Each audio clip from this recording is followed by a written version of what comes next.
औज़ुबिल्लाहि मिनश्शैतानिर्रजीम बिस्मिल्लाहिर्रहमानिर्रहीम। नाज़रीन सलाम अलैकुम, मैं हूँ समीना ज़ैदी, हाजिर हूँ लेकर प्रोग्राम दुआए कुमैल और हम। आज की अपने इस प्रोग्राम में हम आपके सामने अहमियत दुआए कुमैल को पेश करेंगे। जनाब कुमैल एक अजीम इंसान और तैयब व ताहिर वजूद के मालिक थे। आप अपनी नेकियों और लियाकत की वजह से हज्जाज बिन यूसुफ सक़फ़ी के हाथों शहीद कर दिए गए और शहादत के अजीम दर्जे पर फायज हुए। दुआ कुमैल हज़रत जनाब कुमैल से ही मंसूब है।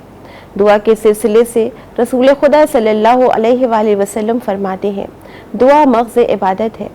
अब तक दुआ के जिस हिस्से को मैंने आपके सामने बयान किया, उसके आगे दुआ कुमैल में उम्मीदों के बढ़ जाने और दुनिया की फरेबदही का बयान इस तरह से किया गया है। और मेरी उम्मीदों की दराजी ने और दुनिया ने मुझे अपनी फरेबदही से धोखे में रखा। नाज़रीन, लंबी आरज़ुएं इंसान के तमाम बातिन को घेर लेती हैं और उससे गौर व फिक्र की ताकत छीन लेती हैं। इस हालत में कि इंसान हक़ाइक़ की तरफ से आँख बंद कर लेता है और खुदा और क़यामत की याद से गाफिल हो जाता है।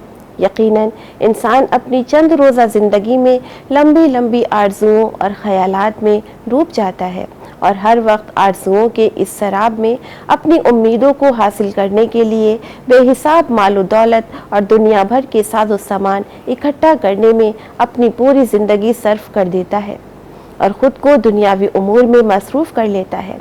फिर ऐसा इंसान किस वक्त खुदा को याद कर पाएगा और नेक अमल अंजाम देने के लिए वो किस वक्त फुर्सत पाएगा और अपनी इस्लाह और गुज़िश्ता गुनाहों की तलाफ़ी के लिए कब वक्त निकाल पाएगा।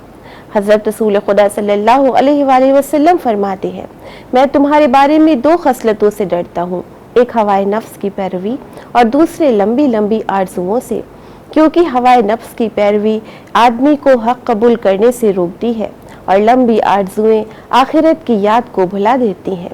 जब इंसान दुनियावी आरज़ुओं के सैलाब में गर्क हो जाता है तो दुनिया और आखिरत के हकीकी फ़ायदों और अमल और फ़िक्र जैसी कीमती अशिया से दूर हो जाता है।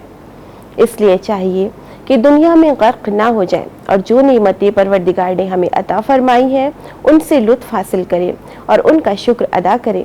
लेकिन अगर इस दुनिया के हरीस बन जाएंगे तो गर्क हो जाएंगे। लेकिन इसके अलावा अगर नेक आरज़ुएं ना हो तो इंसान खुद को किसी काम के लिए आमादा नहीं कर पाएगा। इसलिए नेक आरज़ुएं इंसान की दुनियावी और दीनवी मामलात में मददगार साबित होती हैं। रसूल अकरम सल्लल्लाहु अलैहि वसल्लम फरमाते हैं, मेरी उम्मत के लिए आरज़ू रहमत है। हज़रत इमाम ज़ैनुल आबिदीन अलैहिस्सलाम बारगाह खुदावंदी में अर्ज़ करते हैं, खुदाया मैं तुझसे सबसे बेहतर आरज़ू की दरख्वास्त करता हूँ। नाज़रीन, इंसान की नेक आरज़ुएं जैसे इल्म के दर्जात की आरज़ू, अखलाक़ी कमालात की आरज़ू, सादत दुनिया और आखिरत की आरज़ू, इताअत खुदा और खिदमत खल्क़ की आरज़ू, इसी तरह मस्जिद, मदरसे, इमाम बारगाह, लाइब्रेरी, हॉस्पिटल, रास्ते, दीगर वगैरह बनाने की आरज़ू, ये वो आरज़ुएं हैं कि जिनके ज़रिए इंसान के ईमान और बुलंद हिम्मती का अंदाज़ा होता है। लेकिन अगर आरज़ुएं और तमन्नाएं फ़कत दुनिया के लिए और मादी हों तो इंसान का सुकून और करार छिन जाता है, खुद पसंदी और गुरूर आने लगता है और इस हालत में इंसान खुदा से दूर होने लगता है। हज़रत मूसा अलैहिस्सलाम खुदा से मुनाजात करते हैं तो सुनते हैं कि ए मूसा, दुनिया में अपनी आरज़ुओं को ना बढ़ाओ, क्योंकि आरज़ुएं तुम्हारे क़ल्ब को सख्त कर देंगी और जो शख्स संगदिल हो जाता है वो मुझसे दूर हो जाता है। बस हमें चाहिए कि क़ुर्ब इलाही हासिल करने की खातिर अमल अंजाम दें, दुनिया की खातिर अपनी आखिरत को बर्बाद ना करें। इमाम जाफ़र सादिक़ अलैहिस्सलाम इस तरह से बारगाह इलाही में मुनाजात करते हैं कि पालने वाले, मैं तुझसे पनाह मांगता हूँ इस दुनिया के बारे में जो बेहतरीन आखिरत से रोक देती है और उन आरज़ुओं से जो बेहतरीन अमल से रोक देती है। इसी के साथ इजाज़त दीजिए, इंशाअल्लाह फिर मिलेंगे। दुआओं में याद रखिएगा। तब तक के लिए खुदा हाफ़िज़।